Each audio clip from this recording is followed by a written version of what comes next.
दोस्तों इस वीडियो में आज हम बात करने वाले हैं हाइक मैसेंजर के फेल होने की स्टोरी के बारे में। इसके जो फाउंडर थे वो केविन भारती मित्तल थे, जो कि भारती एयरटेल के जो फाउंडर हैं सुनील मित्तल जी, उनके बेटे हैं। तो इस वीडियो से आपको ये पता चलेगा कि किसी बहुत बड़े एंटरप्रेन्योर के बेटे का भी अगर कोई बिजनेस है, अगर उसमें कोई गलतियां होती हैं तो बिजनेस में फेल कोई भी पर्सन हो सकता है, कोई जिसके पास बहुत पैसे हों या जिसके पास बहुत कम पैसे हों। तो फेल होने के लिए आपको ये डिपेंड नहीं करता है कि आप किस स्टेटस से बिलोंग करते हो। तो इस वीडियो में आज हम पूरी तरह से हाइक मैसेंजर के बारे में बात करेंगे कि क्यों ये जनवरी में इसको शट डाउन कर दिया गया 2021 में, और कैसे ये शुरू हुआ था। इसने बहुत बड़े अमाउंट में लोगों यूजर्स को अपने साथ एक टाइम पे जोड़ लिया था और व्हाट्सएप इसके सामने कहीं एग्जिस्ट नहीं करता था, फिर भी ये व्हाट्सएप के आगे फेल हो गया। तो आइए इस वीडियो को शुरू करते हैं हम। हेलो दोस्तों, मेरा नाम है दीपक, आप देख रहे हैं डिजिटल ऑर्ट। तो दोस्तों इस वीडियो में आज हम बात करेंगे केविन भारती मित्तल के बारे में और कैसे उन्होंने हाइक मैसेंजर शुरू किया इंडिया में। केविन जो थे ये सुनील मित्तल जी के ये बेटे हैं, और सुनील मित्तल जी के बारे में मैं बता दूं कि ये इंडिया के बहुत बड़े बिजनेसमैन हैं, बिलियनियर हैं, और जो पूरा आप एयरटेल ग्रुप है ये सारा कुछ इन्हीं का ही है। तो केविन ने अपने बिजनेस में आने से पहले सोचा कि चाइना में देखा उन्होंने कि वी चैट बहुत चल रहा है और चाइना का अपना खुद का एक मैसेजिंग ऐप है और उसी से वो पूरे उनके कंट्री में वही चला करता है। तो उन्होंने सोचा कि कुछ ऐसा ही हम इंडिया के लिए भी क्रिएट करें, और इसी से इन्फ्लुएंस होके केविन ने अपना हाइक मैसेंजर शुरू किया। और शुरुआत इनकी बहुत ही अच्छी रही। बहुत कम टाइम में इनको बहुत बड़ा एक यूथ का सेक्शन इनसे अटैच हो गया। दोस्तों हाइक की शुरुआत बहुत अच्छी रही। हाइक के थ्रू केविन भारती मित्तल जी पूरी तरह से यूथ को टारगेट करना चाहते थे। वो जो 16 से लेके 28 वाली एज होती है, ये इस ग्रुप को टारगेट कर रहे थे। हाइक की शुरुआत दोस्तों हुई थी दिसंबर 2012 में, और उसके बाद ये सबसे फास्टेस्ट ग्रोइंग स्टार्टअप में से एक था मैसेजिंग में अगर हम बात करें तो। और दिसंबर 2015 तक इनके करीब 70 मिलियन डाउनलोड हो चुके थे, मतलब करीब 7 करोड़ डाउनलोड। ये बहुत बड़ा नंबर है, और उसके फेल होने की स्टोरी के बारे में आज हम बात कर रहे हैं। बहुत बड़ा एक आपके लिए बिजनेस का मैसेज है कि इतने बड़े स्टार्टअप भी फेल हो सकते हैं। अगर हम हाइक के बारे में बात करें तो हाइक 4 साल के अंदर ही इंडिया का फास्टेस्ट ग्रोइंग यूनिकॉर्न इन स्टार्टअप भी बना। यूनिकॉर्न के बारे में मैं कई बार बता चुका हूं कि वो स्टार्टअप जिसकी वैल्यूएशन $1 बिलियन से ज़्यादा हो चुकी हो।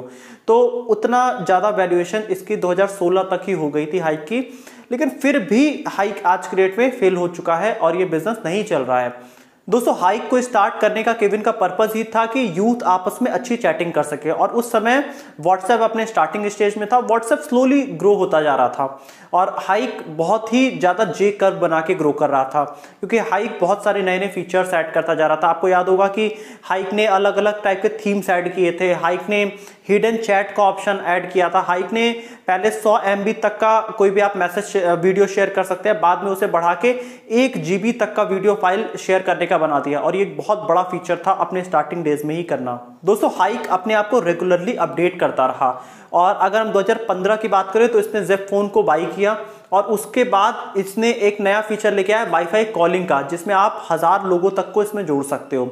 तो अब इस फीचर की अगर हम आज की डेट में बात करें तो मैसेजिंग ऐप में बहुत ज़रूरत होती है, और ये 2015 में ही ये काम कर रहे थे। तो ये अपने समय से काफ़ी तेज निकल रहे थे। अब दोस्तों टाइम के साथ साथ इन्होंने और सारी फीचर्स इसमें ऐड करना चालू किया। ये इसमें स्टोरीज का फीचर लेके आ गए, जो आज की डेट में आप व्हाट्सएप वगैरह में देखते हो, ये उसी टाइम स्टोरीज लेके आ गए। इसने ये हाइक के थ्रू ये पेमेंट का भी ऑप्शन लेके आया, जो व्हाट्सएप अभी कर रहा है। और उसके साथ ही अगर हम बात करें कि हाइक के थ्रू इन्होंने आप न्यूज़ वगैरह भी इसी में देख सकते हैं। आप क्रिकबज़ का स्कोर्स भी, क्रिकेट का आप लाइव इसमें देख सकते हैं। तो हाइक बहुत कुछ करता जा रहा था। ये स्टार्ट हुआ था सिर्फ एक चैटिंग साइट की तरह, अब हाइक एक पूरा सोशल मीडिया प्लेटफॉर्म बनता जा रहा था।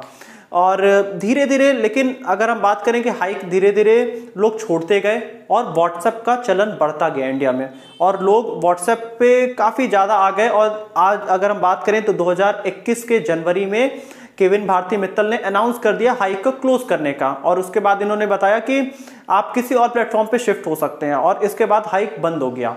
तो दोस्तों ऐसा क्या रीज़न रहा कि ये स्टार्टअप इतना इनोवेशन कर रहा था। 70 मिलियन डाउनलोड हो चुके थे, मतलब 7 करोड़ से ज़्यादा डाउनलोड के बाद ये स्टार्टअप नहीं चल पाया, और व्हाट्सएप से तो ये कहीं ज़्यादा आगे था। ये दुनिया के टॉप मैसेजिंग ऐप में कभी था, लेकिन आज के डेट में इसका कोई एग्जिस्टेंस नहीं है। ये स्टार्टअप बंद हो चुका है। तो आइए हम उसके रीज़न जानने की कोशिश करें कि क्यों ये इंडियन मार्केट में और इंडिया के बाहर सर्वाइव नहीं कर पाया। दोस्तों अगर हम सबसे पहले रीजन की बात करें तो हाइक ने बहुत सारे फीचर्स अपने प्लेटफॉर्म पे दे दिया। जैसे कि आज हम व्हाट्सएप पे बात करें अगर, तो व्हाट्सएप क्यों एग्जिस्ट करता है? क्योंकि व्हाट्सएप ने अपने आप को सिंपल रखा है। इसका मेन फोकस क्या है? हम चैटिंग की साइट है। लेकिन हाइक बहुत कुछ करने लगा, ये सोशल मीडिया की भी चीजें चैटिंग में लेके आ गया। जैसे कि आप इसमें न्यूज देख सकते हैं, आप इसमें ही क्रिकबस के स्कोर्स देख सकते हैं। अब बहुत कुछ एक ही प्लेटफॉर्म पे आ गया, तो लोग होने लगे कंफ्यूज। यहाँ पे लोगों को समझ नहीं आया कि हम यहाँ पे चैटिंग करें कि मतलब यहाँ पे न्यूज देखें, स्कोर्स देखें। तो आप जिस चीज के लिए स्टार्ट हुए थे आपको उस पर फिक्स होना चाहिए था। इसी में इन्होंने पेमेंट ऑप्शन ला दिया। तो कस्टमर के लिए सिंप्लिसिटी ज्यादा इंपॉर्टेंट होती है, जो कि ये मेंटेन नहीं रख पाए। इन्होंने सोचा कि हम जितना ज्यादा इनोवेशन करते जाएंगे उतना ज्यादा हम ग्रो करेंगे, बट वही चीज इनके लिए कभी कभी बहुत ज्यादा इनोवेशन भी आपके लिए नेगेटिव हो जाता है, जो कि हाइक के लिए हो गया। और वहीं अगर हम बात करें दोस्तों, इस वजह से इनका जो ऐप का साइज था वो बहुत ज्यादा हो गया था, और करीब ये 75 MB का 2012-13 के आसपास ही इनका ऐप था। अब आपको लग रहा होगा 75 MB बहुत ज्यादा नहीं है, लेकिन आप इंडिया को 2012 में सोचिए, उस समय 75 MB का ऐप बहुत बड़ा ऐप माना जाता था। आज के डेट में लोगों के पास अच्छे फोन है, लेकिन 2012 में नहीं थे। तो यहाँ पे इसलिए भी हाइक का एक फेल होने का ये बहुत बड़ा रीजन भी है। और वहीं पे अगर हम बात करें कि व्हाट्सएप 25-28 MB में ही काम कर रहा था, तो इस तरह से काफी एक बड़ा ऐप ले आना भी इनके लिए उतना ज्यादा अच्छा फ्रूटफुल नहीं रहा, क्योंकि लोग बहुत बड़े ऐप्स नहीं रखना चाहते हैं। क्योंकि लोगों का मतलब अब आज के डेट में तो 75 MB कोई बहुत बड़ी चीज नहीं है, लेकिन उस समय बहुत बड़ा एक इशू था। और अगर हम अगला इनके लिए बात करें तो इन्होंने एज ग्रुप नहीं सही टारगेट किया, ये सिर्फ यूथ को टारगेट कर रहे थे। लेकिन चैटिंग तो सब किसी को करना होता है, लेकिन ये फिक्स थे यूथ पे। तो यूथ इनसे पूरी तरह से कनेक्ट तो हुआ, लेकिन सब कोई कनेक्ट नहीं हुआ।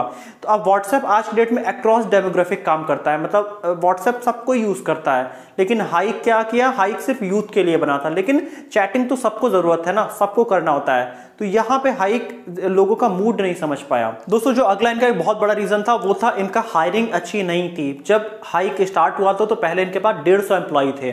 तो केविन भी अपने कई इंटरव्यूज में मानते थे कि स्टार्टिंग के डेज के हमारे एम्प्लॉय बहुत अच्छे थे, और उसके बाद इन्होंने अपनी टीम और बढ़ा के 400 लोगों की टीम कर ली एक साल के अंदर ही। अब 400 लोग की एम्प्लॉय की टीम हो गई, और कंपनी के पास बहुत ज्यादा पैसे नहीं आ रहे थे, क्योंकि कंपनी के पास कोई अच्छा रेवेन्यू मॉडल नहीं था, जिसके बारे में अभी हम बात करेंगे। और उसके बाद कंपनी को एक साल बाद अपनी टीम में से बहुत सारे लोगों को निकालना पड़ा। और इसके बाद क्या हुआ कि कंपनी थोड़ी सी मतलब अगर आप कुछ सीनियर एम्प्लॉयज को बहुत सारे एक साथ निकाल दो तो कंपनी थोड़ी सी आपकी जैसा काम करनी चाहिए वैसे नहीं कर सकती है। तो उसी तरह से ये हायरिंग भी एक बहुत बड़ा इशू बन गया कंपनी के लिए, जिस वजह से एक वैसा एनवायरनमेंट क्रिएट नहीं कर पाए। तो ये भी एक काफी बड़ा इनके लिए रीजन बना। दोस्तों अगला एक बहुत बड़ा जो रीजन था, इनके पास कोई बेटर रेवेन्यू मॉडल नहीं था, ना ही इन्होंने रेवेन्यू मॉडल पे ध्यान दिया। इनको फंडिंग बहुत सारे मिलते गए, लेकिन इन्होंने रेवेन्यू मॉडल पे ध्यान नहीं दिया। इन्होंने बहुत लेट में 2018-19 में जाके इन्होंने रेवेन्यू मॉडल पे सोचना चालू किया। अब ये अपने प्लेटफॉर्म पे गेम खिलाते तो उस पर इन्होंने कुछ रेवेन्यू मॉडल बनाया, कुछ पॉइंट्स वगैरह बनाया, जो कि उतना अच्छा रेवेन्यू मॉडल था नहीं। अब इतने सारे आप फीचर्स कस्टमर्स को दे रहे हो तो उसके लिए तो पैसे तो चाहिए ना, तो अब वो पैसे इनको बन नहीं रहे थे। तो रेवेन्यू मॉडल अच्छा नहीं होना भी इनका एक बहुत बड़ा, मतलब मैं कहूंगा सबसे टॉप रीजन में से एक है। इनका रेवेन्यू मॉडल कुछ नहीं था। वहीं दोस्तों अगर हम अगली एक बहुत इंपॉर्टेंट बात करें तो इनकी कोई अच्छी यूएसपी नहीं थी। मतलब जैसे कि व्हाट्सएप चैटिंग के लिए जाना जाता है, और वहीं फेसबुक सोशलाइजिंग होने के लिए काफी जाना जाता है कि आप यहाँ पे अच्छे नए अपने दोस्त बना सकते हो, और इंस्टाग्राम आपका फोटोज वगैरह के लिए जाना जाता है। लेकिन इनका कोई ऐसा फिक्स फीचर नहीं था। ये सब कुछ प्रोवाइड कर रहे थे, लेकिन हर कंपनी का एक अपना खुद का एक फिक्स फीचर होता है, जो कि इनके पास नहीं था। तो यूएसपी की कमी होने की वजह से भी इनको ये कस्टमर को होल्ड नहीं कर पाए, जिसके बाद क्या हुआ कि कुछ टाइम तो ये काफी आगे रहे, लेकिन व्हाट्सएप स्टीडीली चलता जा रहा था। व्हाट्सएप अपने कुछ फीचर्स के साथ सेम था, और व्हाट्सएप वैसे ही चलता जा रहा था। ये अपने आप को बहुत तेजी से ग्रो करना चाहते थे, लेकिन धीरे धीरे कस्टमर इनको छोड़ के व्हाट्सएप पे चले गए। रीजन क्या था? ये कॉम्प्लिकेटेड थे, इनके पास बहुत कुछ था। व्हाट्सएप सिंपल सॉल्यूशन दे रहा था कि आप इजीली आइए यहाँ पे चैटिंग करिए। अब आज की डेट में व्हाट्सएप ने वीडियो कॉल भी ऐड कर दिया है, वॉइस कॉल भी ऐड कर दिया है। जितने फीचर्स ये दे रहे थे वो सारे कुछ मोस्टली व्हाट्सएप इस समय दे रहा है, लेकिन व्हाट्सएप ने सही टाइम का वेट किया।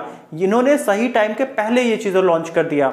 अगर हम बात करेंगे जियो के रिवॉल्यूशन आने से पहले 2017 के ये पूरी तरह से सारे फीचर्स दे रहे थे, लेकिन लोगों के पास उसको यूज करने का कोई जगह ही नहीं था ना।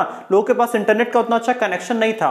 अगर ये कंपनी आज तक सरवाइव की होती तो इंडिया की ये सबसे बड़ी मैसेजिंग ऐप होती, लेकिन इस कंपनी ने अपने आप को बहुत तेजी से ग्रो करने की कोशिश किया और वही इनके फेल होने का एक बहुत बड़ा रीजन बना। तो कंपनी को यहाँ पे वेट करना चाहिए था, सही टाइम आने का वेट करना चाहिए था, क्योंकि अगर इनकी इतनी बड़ी कंपनी है एयरटेल, तो इनको भी एक्सपेक्टेड तो होगा ही कि आज से, जब 2012 में इन्होंने शुरू किया था, तो आज से 10 साल बाद इंडिया में एक बहुत बड़ा इंटरनेट का रिवॉल्यूशन चल रहा होगा, इनको अभी ये अंदाजा होगा, तो इनको उतना दिन तक तो वेट करना ही चाहिए था। अब आज के डेट में लोगों को व्हाट्सएप का एक सोल्यूशन चाहिए कि व्हाट्सएप के अलावा कोई एक इंडियन ऐप हो, लेकिन वो स्पेस खाली अभी भी पड़ा है और हाइक वो स्पेस फिल कर सकता था, जो हाइक कर नहीं पाया।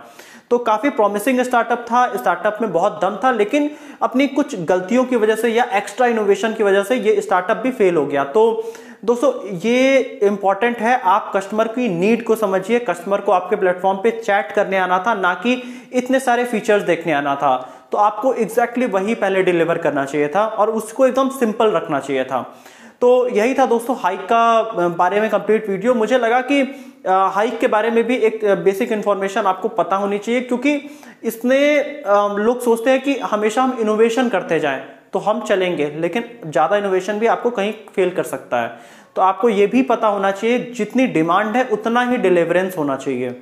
तो यही था दोस्तों आज का वीडियो। अगर आपको व्हाट्सएप पे भी अगर आपको वीडियो चाहिए कि व्हाट्सएप क्यों सक्सेसफुल हुआ, तो आप वीडियो को लाइक करिएगा, और अगर आपने 2000 लाइक किया तो मैं एक व्हाट्सएप पे भी एक डिटेल्ड व्हाट्सएप की मार्केटिंग स्ट्रेटेजी और सब चीजों पे मैं एक डिटेल में वीडियो बनाऊंगा। तो यही था दोस्तों आज का वीडियो अच्छी लगी तो वीडियो को लाइक कर दीजिएगा, चैनल को सब्सक्राइब कर दीजिएगा और बेल आइकन भी प्रेस कर दीजिएगा आप।